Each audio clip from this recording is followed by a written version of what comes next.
Salut! Dans ma dernière vidéo, j'ai créé un boss sur Minecraft. Il ressemble à ça.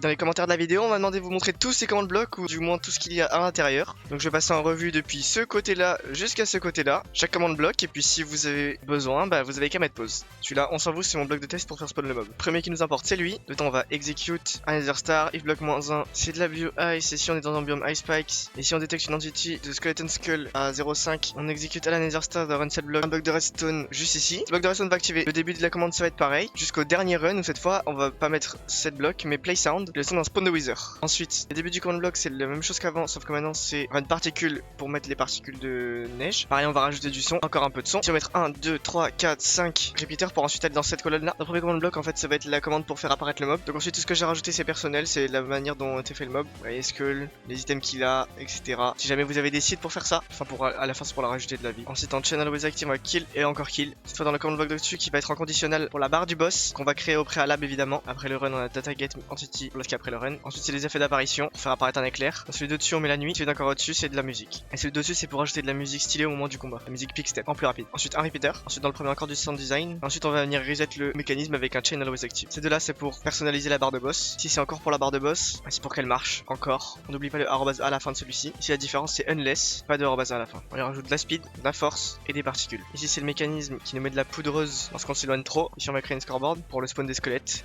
Les commandes va ressembler à ça. Et on va faire apparaître des strays tout autour de notre boss avec à chaque fois des coordonnées différentes. Enfin on va reset le score et on va rajouter du sound design pour que ce soit plus clair. Ici on crée une nouvelle scoreboard pour lui rajouter un cri toutes les 120 ticks et pas trop fort. Et on va reset le score.